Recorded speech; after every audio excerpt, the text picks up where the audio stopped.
글쓰기 인문학, 글쓰기라는 것 자체가 이제 저는 인문학의 바탕이다, 정수다 이렇게 생각이 듭니다.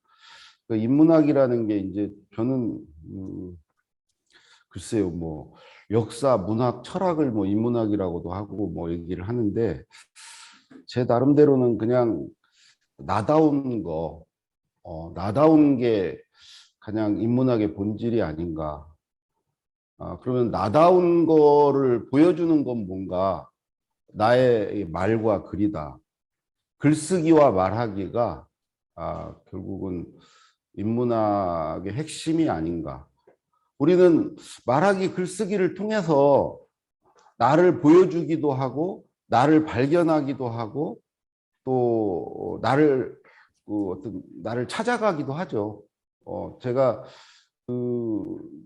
이제 그 차이를 50 전에 살던 것과 지금 저는 확실히 대비가 되거든요. 50 전까지는 읽기 듣기만 하면서 살았어요. 남의 말을 듣고 뭔가를 읽으면서 뭐 자료도 읽고 남의 생각도 읽고 주로 읽기 듣기를 하면서 살았죠. 50 이후는 이제 읽기 듣기 삶에서 벗어난 건 아니고 이제 말하기 쓰기가 덧붙여진 거죠. 읽기 듣기에 머물지 않고 말하기 쓰기로 확장된 거죠. 읽고 듣는 것은 내가 중심이 아니죠. 말하는 사람, 글 쓴 사람이 중심이죠. 나는 대상에 불과하죠. 나는 객체일 뿐이죠. 그래서 읽고 듣는다는 것은 어찌 보면 저는 주인이 아니다 이렇게 생각을 합니다. 말하고 쓸 때 내가 중심이죠.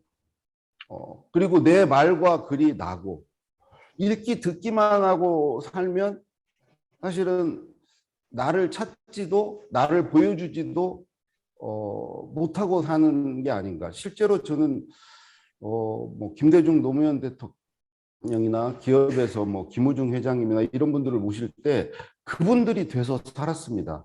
그분들의 빙이 돼서 살았어요.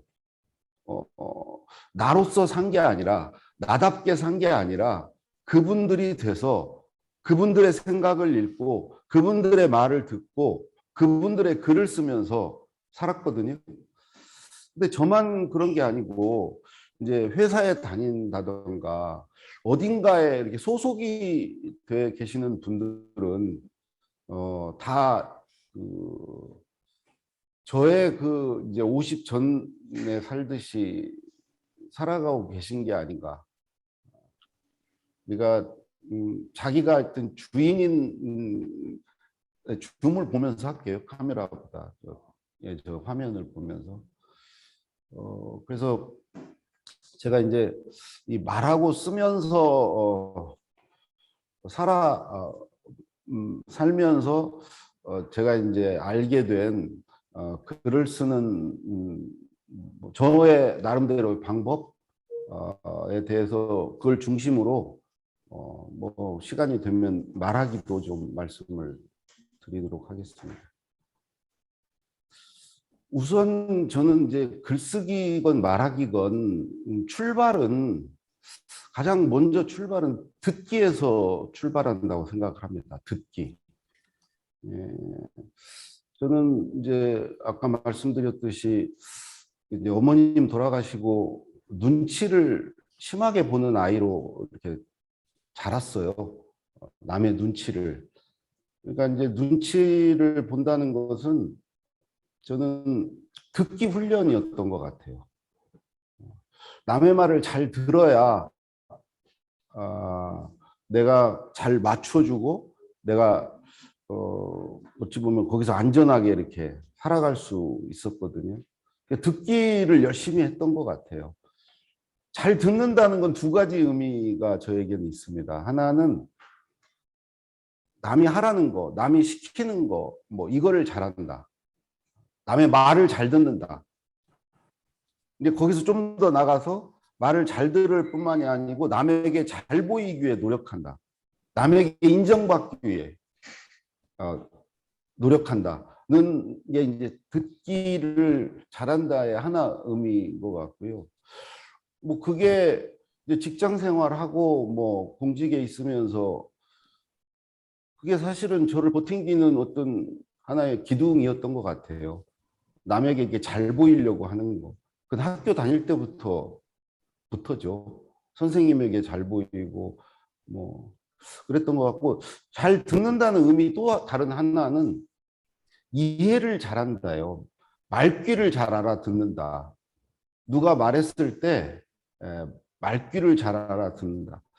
근데 이제 말귀를 잘 알아듣는다의 가장 기본적인 것은 이해력이죠.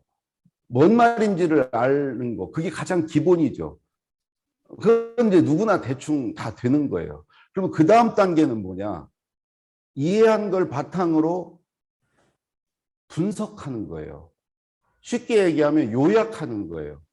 말을 듣지만 다 듣지 않거든요. 다 기억하지 않죠. 가려내죠.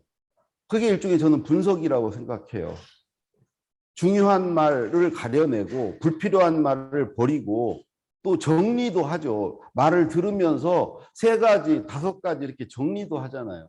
그게 일종의 이제 분석인데, 이게 이제 다른 말로 하면 요약 정리죠. 잘 듣는다는 것은 첫 번째로 이해를 잘한다는 것이고, 두 번째로 요약 정리를 잘한다는 것. 뭐 여기 대부분 우리 오늘 들으시는 분들 다 이게 두 번째까지 다 되세요. 근데 여기서 또 세 번째가 있어요. 세 번째는 뭐냐? 잘 듣는다는 것의 세 번째 의미는 맥락을 잘 파악한다는 거예요. 말은 빈칸이 많아요. 말을 다 하지 않거든요. 자기 머릿속에 전하고자 하는 어떤 게 있으면 그거를 시시콜콜 전부 다 말하지 않아요. 제가 대통령을 모셔보고 회장을 모셔보니까 저한테 자기 생각을 말해 주시죠. 그걸 글로 쓰라고. 이렇게 해서 연설문을 쓰라 뭐 하는데 다 말해주지 않는다는 거죠. 빈칸이 많아요. 그 빈칸을 채울 수 있는 능력, 그거를 우리가 이제 맥락을 파악하는 능력이라고 하죠. 그러니까 이해력을 바탕으로 그 다음에 이제 요약 정리하는 이제 분석을 하게 되고, 세 번째로 맥락을 파악하게 돼요. 그럼 마지막 네 번째로 그렇게 말하는 배경, 보통 컨텍스트라고도 하죠. 그렇게 말하는 어떤 의도, 취지를 파악하는 거, 그걸 읽어내는 거, 거기까지가 듣기에 저는 완성이라 생각이 들어요. 이런 듣기는 우리가 대화를 할 때도 이걸 하죠. 그러니까 보통 우리가 누구 말에 공감한다 이럴 때는 단순히 이해한다가 아니에요. 말을 듣고 그 사람의 심정이라든가 그 사람의 숨은 니즈를 파악해서 그걸 읽어내고 그것에 공감하는 거죠. 야, 너 정말 힘들겠구나. 그분이 힘든다는 얘기를 하나도 안 했는데 뭔 얘기를 쭉 해요. 근데 그 말을 듣고 너 어쩌면 좋냐. 그렇게 너 정말 요즘 힘들겠다. 이런 말, 이렇게 공감을 하는 것은 네 번째, 그 말의 배경을 읽기 때문이에요. 배경을 파악했기 때문에 그런 거죠. 그러니까 이제 우리가 듣기를 사실은 이 네 가지를 잘하면 잘 들어요. 그리고 잘 듣다 보면은 이 네 가지를 잘하게 돼요. 이해력과 분석력, 그러니까 이해하고 정리하는 능력. 세 번째, 맥락을 파악하는 능력. 네 번째, 말의 배경, 그렇게 말하는 이유, 심정, 그 사람의 어떤 마음을 읽는 능력까지. 그러니까 요거는 우리가 사회생활 하면서 이제 남과 대화를 하고 뭐 남의 말을 듣고 이런 데도 다 이게 해당이 되는 것이고요. 이건 글을 읽는데도 그대로 적용이 됩니다. 글을 읽을 때도 글을 이제 기본적으로 무슨 뜻인지 이해를 하고 글을 다 기억하지 않잖아요. 요약을 하잖아요. 중요한 것만 추려내잖아요. 그리고 행간을 또 읽잖아요. 문자 역시 다 쓰지 않거든요. 그 중간중간에 행간이 있어요. 그걸 또 읽어내서 맥락을 읽고 또 글 쓴 저자의 마음을 읽는 것까지가 우리가 이제 그것도 읽기죠. 그 첫 번째로 저는 사실은 저는 듣기로 글을 뭐 10년 넘게 썼어요. 듣기로. 대통령 말씀을 듣고, 뭐 회장님의 말씀을 듣고. 그러니까 듣기를 잘하는 걸로 글을 썼어요. 여러분도 듣기를 잘하면 그것도 하나의 글 쓰는 방법이 돼요. 인터뷰를 해보세요. 인터뷰. 그 인터뷰가 결국은 이제 질문을 내가 만들어서 가서 던지고 듣는 것이거든요. 그 듣는 내용으로 글을 쓸 수 있다고요. 사람의 말을 잘 듣고 글을 쓸 수 있어요. 실제로 그렇게 글을 쓰는 사람들이 많이 있죠. 우리 주변에.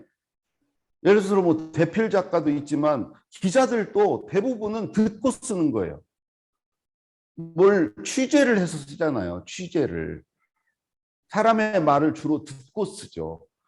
기자들이 뭐 자료도 찾고 많이 하지만 기자들 글에 어떤 제일 많이 의지하는 게 남의 말이죠, 말. 여러분도 기자같이 잘 듣고 남의 말을 잘 듣고 쓸 수 있다는 거죠.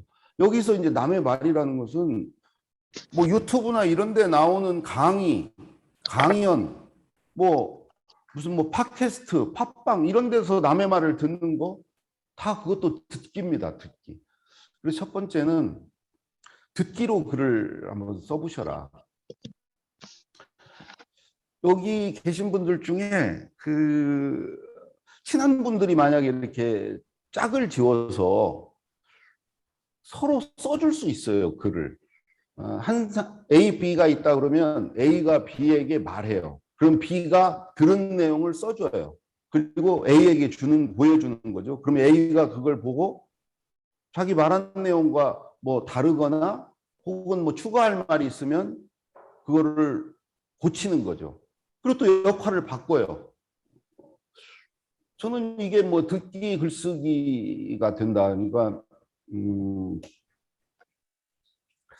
뭐 이렇게 그 연로하신 부모님이 계시거나 그런 경우에 부모님 얘기를 들어서 글로 써보는 거, 뭐 거의 뭐 책까지는 아니어도 뭐 글로 써보는 거 이런 것도 한번 시도해 보면 좋지 않나.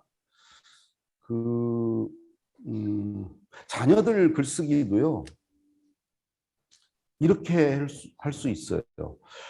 그 부모님이 자녀에게 말을 해주고 그 들은 내용을 네가 한번 써보라고 할 수도 있고요. 자녀 보고 말을 하라고 그러고 너 지금 말한 내용 아주 좋아. 그 내용을 한번 글로 써봐. 이게 말이 글이 되는 것이거든요. 저는 5년 동안 노무현 대통령 말을 듣고 글을 썼고요. 출판사에 있는 동안도 글을 써주세요 하면은 안 써주는 저자분들께 말을 해주세요 그랬어요. 구술을 해주세요. 제 인터뷰에 대답만 해주세요. 말을 해주세요. 저자분 강의하시는데 따라가서 제가 좀 들어도 되겠습니까? 그 듣고 그걸 가지고 제가 글을 만들게요. 제가 대통령 말 듣고 그 글 쓰는 일을 오래 했거든요. 그러니까 저한테 그냥 말만 해주시면 말이 글이 됩니다. 그리고 실제 저도 지금 글을 쓸 때 먼저 말해봐요. 아내에게 말해봅니다. 쓸 내용에 관해서 말해봐요.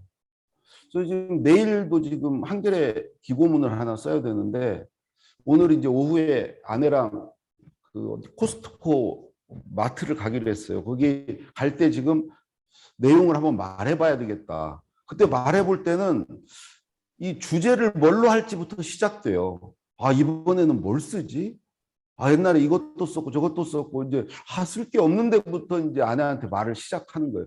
근데 내가 아내 대답을 기대하는 게 아니에요. 아내한테 답을 찾으려는 게 아니에요. 제가 말하면서 찾아가요. 제가 말하다 보면은 이걸로 쓰면 되겠다 이런 생각도 들고 내용도 말하면서 떠올라요. 말하기 전에는 머릿속에 어떤 내용이 말하면서 생각이 나고요. 말하면서 또 생각이 정리돼요. 그리고 말해보고 쓰면 쓰기가 훨씬 편해요. 그리고 글도 읽기 편한 글, 읽기 쉬운 글이 써져요. 말해보고 쓰면 말 같은 글이 되거든요. 말 같은 글이 되고 저는 이제 말해보면서 또 하나 얻는 게 아내의 반응. 보통 저는 운전하면서 말을 하니까 아내 얼굴을 못 봐요. 못 보는데도 표정이 읽혀요. 내가 말하면서. 아, 요 말은 아내가 솔깃해하는구나. 아, 요 말은 시큰둥하네. 그 분위기가 느껴져요. 그거 아마 해보시면 동의하실 거예요.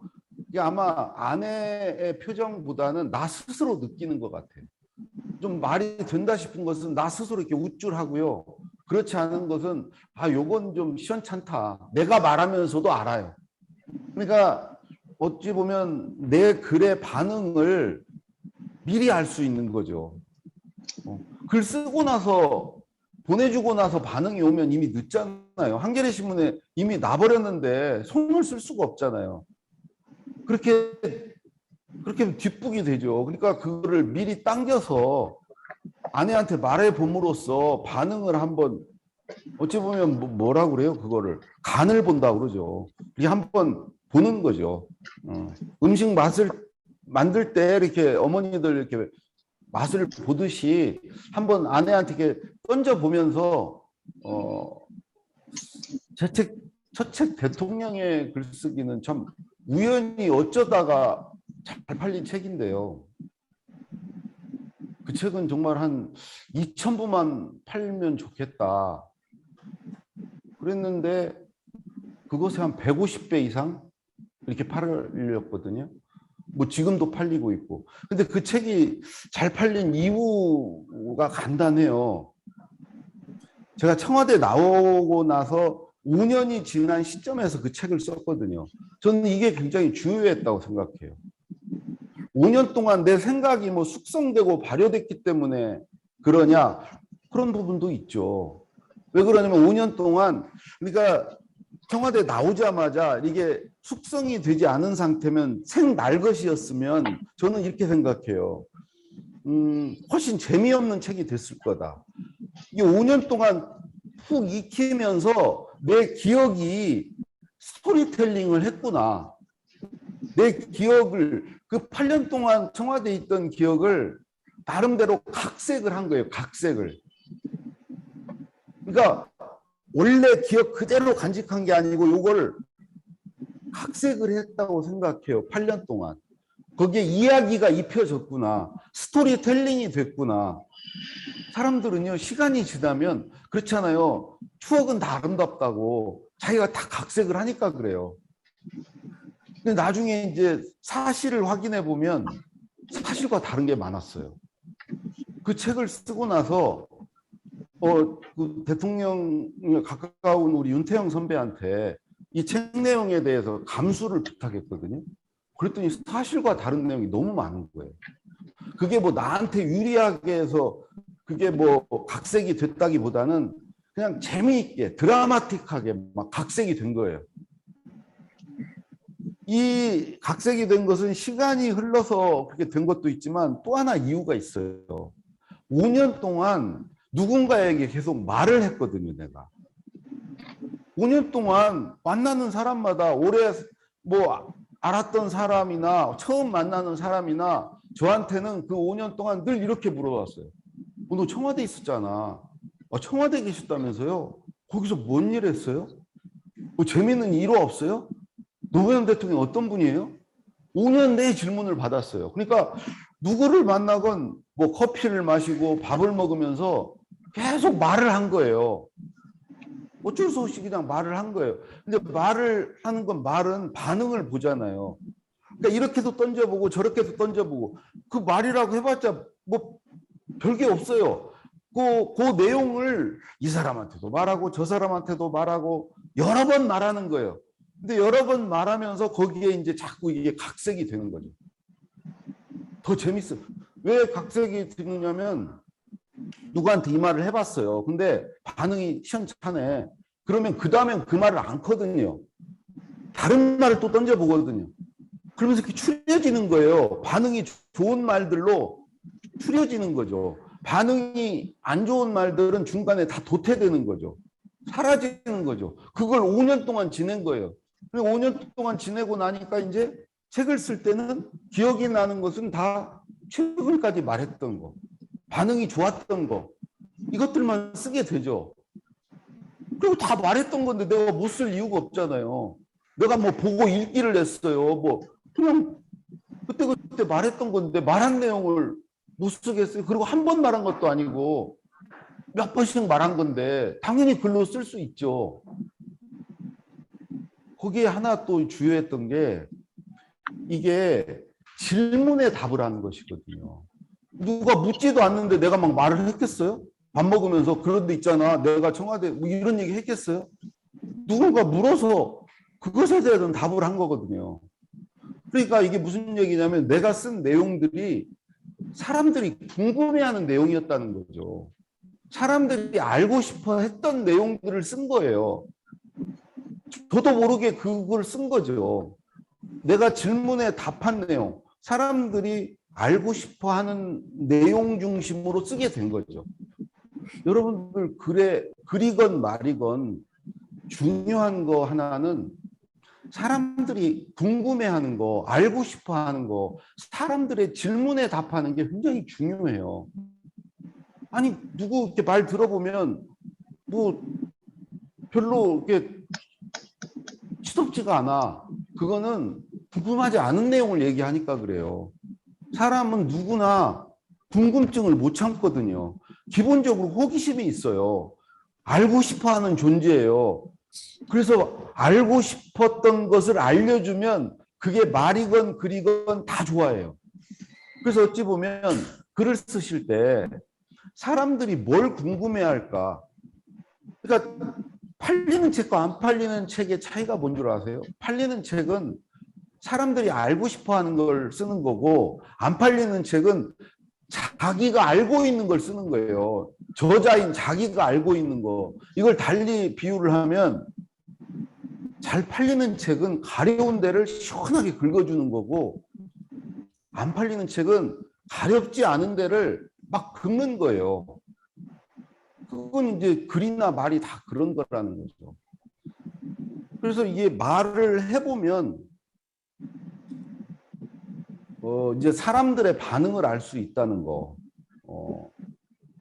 내 말이 이게 이 내용이 먹히나 안 먹히나 그걸 알 수 있다는 거. 그리고 보통은 이제 그 말을 우리가 이제 대화를 하건 뭘 하건 내가 일방적으로 말하지 않거든요. 사람들이 묻는 거, 궁금해하는 거 중심으로 이렇게 말을 하기 때문에 바로 그런 말들이 글쓰기에 참 좋은 말이에요. 그래서 제가 지금 말씀드린 게 우선 첫 번째는 듣는 것으로 글을 쓸 수 있다. 뭐 인터뷰나 이런 걸 통해서. 그리고 두 번째로 지금 말씀드린 게 말로 쓸 수 있다요. 말해보고 쓰라는 거예요. 쓰기 전에 먼저 말해보라는 거예요. 아예 평소에 말을 많이 해보시라는 거죠. 저는 그래서 요즘 유튜브 정말 하시길 권해요. 물론 저도 이제 시작 뭐 했다가 뭐 이렇게 지속적으로 못하고 지금 이제 잠깐 이제 계속 쉬고 있는 상태인데 저도 거의 컴맹이에요. 그 유튜브 가입도 하는 능력이 안 됐어요. 근데 그래서 아들한테 야 아빠 유튜브 좀 하게 가입 좀 시켜줘라. 그랬더니 뭘 투닥투닥 하는데 10초도 안 돼가지고 아빠 가입됐어. 그 유튜브 제목만 정해달래요 나보고. 그래서 야 강원국의 말빨 글빨로 해. 그래서 말빨 글빨 제목만 정해줬더니 툭툭툭 해가지고 딱 만들어 주는 거예요. 자녀분 계시면 그거 그냥 바로 돼요. 돈 하나도 안 들어요. 그냥 무슨 심사나 뭐 이런 자격도 없어요. 그래서 일단은 자기 유튜브를 만드세요. 꼭 밑에야 본전인데 하나 만드세요. 저는 이것도 보내드리고 싶어요. 저도 이제 조만간에 할 생각인데 출판사 등록 하나 하세요. 그것도 10분이면 등록되거든요. 출판사 이름만 정하시면 돼요. 그건 허가제가 아니에요. 그냥 등록제. 자기 출판사 하나 그냥 등록하면 돼요. 뭐 돈도 하나도 안 들어요. 나중에 책 쓰시면 자기 출판사에서 내세요. 자기가 내면 돼요. 그 사실은 요즘에는 뭐 표지 디자인해 주는 사람, 편집해 주는 사람, 배본해 주는 배본이라는 게 이제 서점에 책 깔아주는 사람, 이게 다 분업화 돼 있어요. 그냥 나는 출판사 이름 하나만 가지고 그 사람들에게 외주를 주면 돼요. 그래서 그 유튜브 개설하시고요. 그 저거 하세요. 출판사 등록하세요. 그리고 뭐 바람직하기는 개설만 하지 마시고요. 휴대폰 놓고 장비 하나도 사지 마세요. 뭐 카메라 사고 이거 하지 마시고 휴대폰 놓고 유튜브 올리세요. 아무도 안 봐요. 누가 와서 봐요, 그거를. 자기 그냥 혼자 그 독백으로 올리세요. 아무도 안 보니까 걱정하지 마시고. 그리고 출판사 등록해 놓은 걸로 언젠가 책 내세요. 이제 안 죽어요. 안 죽는다고요. 100살 되어도 안 죽어요. 이제 얼마나 더 살지 몰라요. 언젠가는 한번 책을 쓰세요. 그래서 이제 그 유튜브로요. 10시간 떠드실 수 있으면 당장 책 쓰시면 돼요. 10시간 떠드실 수 있으면 유튜브에다가 10시간 한꺼번에는 못 떠들죠. 지쳐서. 제가 어제 세바시를 15분짜리를 15강 녹화를 했어요. 15강. 아침 10시 땡에서 시작했는데 6시에 끝났어요. 오후 6시. 거의 진이 빠져가지고 너무 힘들었어요. 그럼 벌써 몇 시간을 한 거예요. 사실은 15분짜리라고 하지만 보통 이제 여유 있게 편집할 수 있게 막 20분 정도 강의를 하거든요. 그럼 20분짜리 3개 찍으려면 1시간이에요. 6개 찍으면 뭐 2시간. 그걸 15개를 찍었다니까요. 근데 여러분들 만약에 한 15분짜리 여러분도 15분이 제일 좋아요. 너무 길면 나중에 사람들이 참고 듣지를 못해요. 그래서 이제 맥시멈 15분인데 그런 거를 뭐 몇 편을 찍어서 한 8시간, 10시간 분량이 되면은 그것 가지고 그냥 책 쓰시면 돼요. 쉽게 얘기해서 그 유튜브 찍은 거를 편집자한테 줘도 돼요. 저도 편집할 때 그렇게 많이 해서 책을 내드렸거든요. 그거는 대필도 아니에요. 완전히 콘텐츠가 내 건데, 내 말인데, 그 글을 이제 말한 거 듣고 그걸 글로 정리하는 일만 누군가 대신 해주는 거예요. 편집자가 뭐 그 일을 할 수 있죠. 그래서 두 번째로 지금 말씀드린 게 이제 말로 써라 였고요. 그와 관련되는 거 세 번째 말씀드릴게요. 첫 번째가 듣기로 써라, 두 번째가 말로 써라, 세 번째는 메모로 써라입니다. 메모로 써라. 이게 말과 불가분의 관계에 있는 게 메모예요. 우리가 통상 메모를 하는 것은 나중에 글을 쓰기 위해서 한다기보다는 말하기 위해서 하는 거예요. 지금 메모하시는 분들 많으시잖아요. 지금 그거 왜 메모하세요? 누군가에게 말하려고 하는 거예요. 말로 써먹으려고.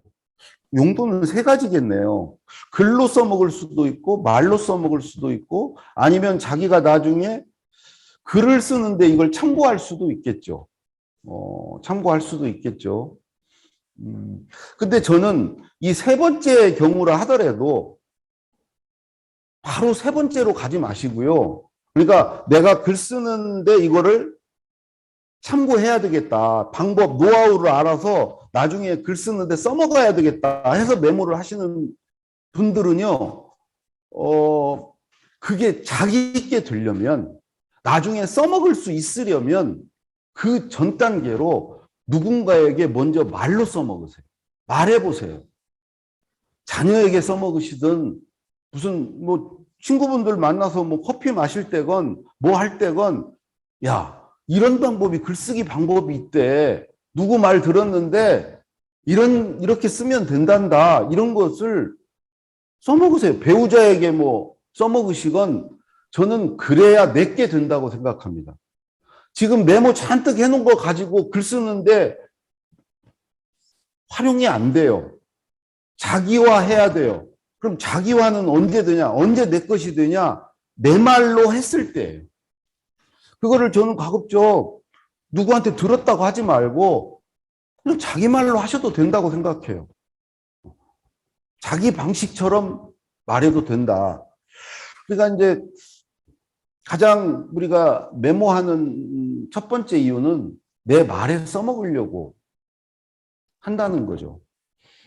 그리고 말에 써먹은 거에 절대 그치면 안 되고 그걸 글로 써야 된다. 그래서 메모가 글이 된다는 거죠. 제 방법을 알려드릴까요? 저는 1번 네이버 메모장에 단어로 메모를 한다. 2번 그 메모한 것을 커피 마시고 밥 먹을 때 써먹는다. 말해본다. 저는 주로 이제 요즘에 안 만나니까 사람을 아내한테 써먹어요. 아내한테 말해봐요.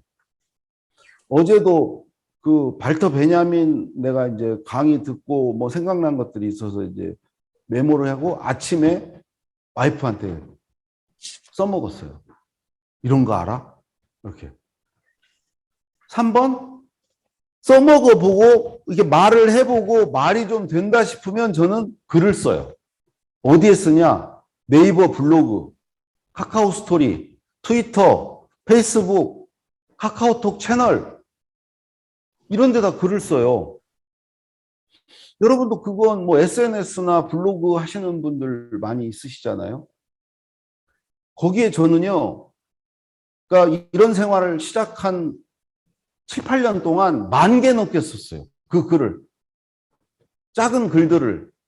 이 작은 글을 그냥 쓰지 않았어요. 말해보고, 요건 좀, 저는 주로 이제 누구 만나서 말을 했다. 그러면 돌아가는 길에, 버스 타고 가거나 지하철 타고 돌아가는 길에 스마트폰에다가 이렇게 끄적끄적 썼어요. 안 잊어버리려고, 기억하려고. 이렇게 말해보고 그냥 다 이렇게 허공에 날아가 버리면 이게 이제 진짜 내가 나중에 또 못 써먹거든요. 내게 안 되거든요. 그리고 세 번째로 그렇게 짧은 글을 쓰는 거예요.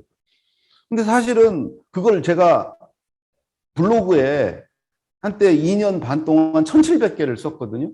그러니까 이게 계속 진지를 옮겨 다니는 거예요.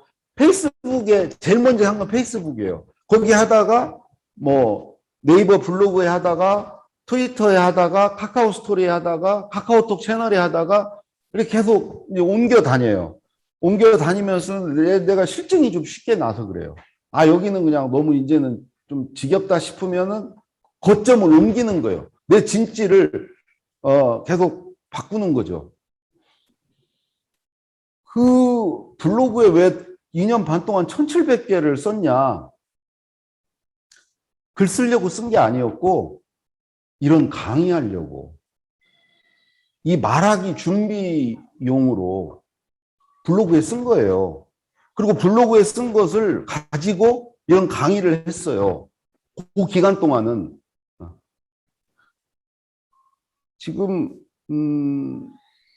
지금은 어디에 쓰냐면 그 카카오에서 하는 블로그 있어요. 그 다음에서 하는 블로그인가? 그 아시는 분이 있을 거예요. 그 블로그 이름이 뭐죠? 요즘에는 많이 안 쓰는데 옛날에는 그래도 많이 쓰고 그랬는데 카카오 스토리 말고요. 브런치 말고요. 그 있어요. 티스토리. 역시 여기 집단지선 김영한님께서 티스토리. 저것도 괜찮더라고요. 티스토리. 네. 요즘에는 저기 가서 메모해요. 저거 티스토리 구독자 한 명도 없어요. 빵명이에요. 거기 누구 아무도 댓글 빵이에요. 공감 빵이에요. 상관없어요. 저거 메모장이니까 저에. 근데 저는 그런 생각은 해요. 언젠가는 이 티스토리가 거기에 축적이 되면, 메모가 축적이 되면은 사람들이 이 티스토리, 내 티스토리를 알게 될 거다. 그 경험을 제가 네이버 블로그 때 했거든요. 네이버 블로그 때 한 100일을 했는데 공감 빵, 뭐 이웃 하나도 없어. 알 수가 없죠. 누가 그걸 하고 있는지를, 제가 하고 있는지를 아무도 모르니까. 근데요, 지금 어떤 줄 아세요? 지금은 하지도 않아요. 그런데 하루도 그러지 않고 이웃이 맺어지는 게 매일 서너 명씩은 계속 추가돼요. 서로 이웃은 이미 5천 명 차서 더 이상 이제 안 되는데 그게 한 4만 몇천 명이에요. 제가 책을 내면 이분들 중에 몇백 명이 책을 사주세요. 기왕에 내가 메모하는 거 내가 그냥 나만 아는 내가 메모할 필요가 있나. 나를 위해서 내가 필요해서 블로그에 내 강의하려고 메모했지만 공개한 거예요. 요즘 추세가 그거 아닙니까? 개방, 공유.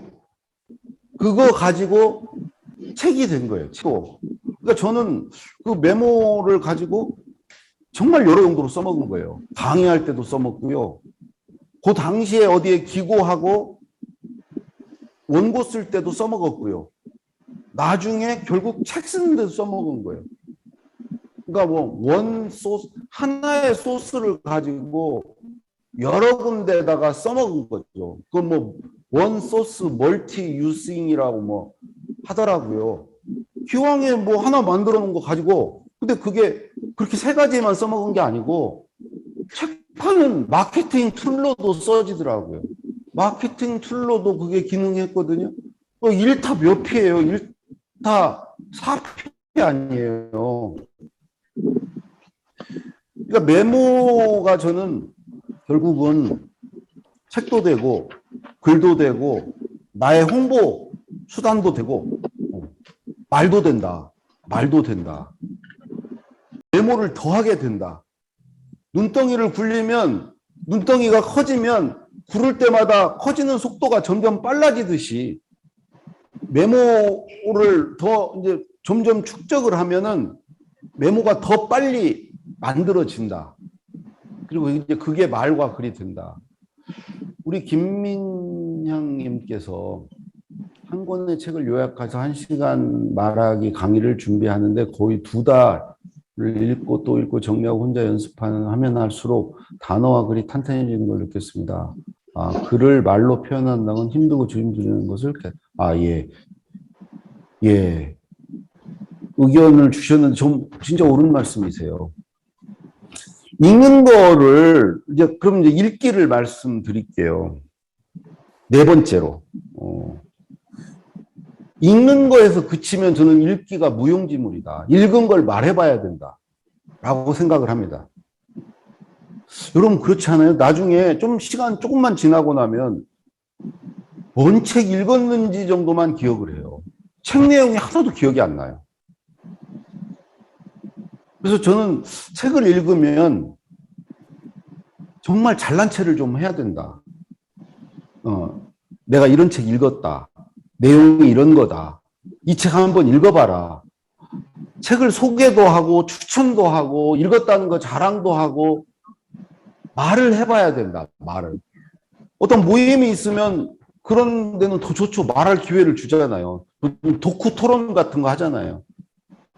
그렇게 해서 말해보시고 자랑하시고 또 거기서 그치지 마시고 그거 가지고 좀 짤막하게라도 글을 좀 남기셔요.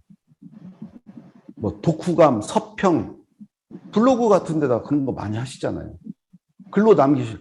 거기까지 돼야 책 읽은 의미가 있다. 효과를 볼 수 있다. 읽는 데서 제발 그치지 마셔라. 저는 독서량이 정말 턱없이 부족해요. 근데 비교적 정말 효율적으로 독서를 한 것 같아요. 독서한 것은 거의 다 말에 써먹고 글에 써먹었어요.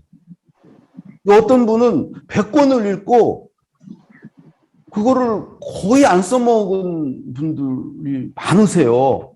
책 많이 읽고도. 근데 저는 5권을 읽고도 그거를 그냥 쏙쏙 뽑아 먹은 거예요. 그냥 가성비가 좋은 거예요. 그러니까 저는 그런 식으로 읽은 내용을 말에 써먹고 글에 반드시 써먹어 보셔라. 다행히 저는 진짜 그 독서 중독에 빠졌던 김대중 노무현 대통령을 가까이서 뵀어요. 그분들을 모시면서 독서가 이렇게 중요하구나. 이걸 알게 됐어요. 그분들은 독서 광이에요, 광. 광적이에요. 그러니까 책이 없는, 책을 읽지 않는 삶을 상상을 못하는 분들이에요.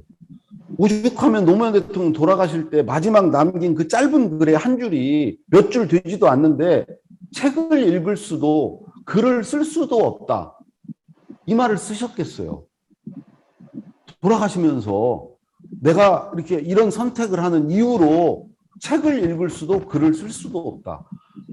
그러니까 어찌 보면 그분들에게는 책을 읽는 거, 글을 쓰는 거, 그게 어떤 인생의 의미고 가치고 그런 거죠. 그걸 할 수 없을 때 인생이 무의미한 거죠. 가치 없는 것이 되는 것이죠. 예. 그러니까 그 방법을 목차만 읽어도 된다. 그다음에 발췌도 해도 된다. 읽고 싶은 데만 읽어도 된다. 그다음에 세 번째로 좋아하는 독자의 책만, 그러니까 저자의 책만 읽어도 된다. 좋아하는 작가의 책만, 좋아하는 작가니까 그 사람 읽는 건 재밌잖아요. 뭐 김훈 작가를 좋아하면 김훈 작가의 책을 그냥 다 찾아서 읽는 거죠. 네 번째로 자기가 관심 있는 분야가 있으면 그 분야의 책만 읽어도 된다.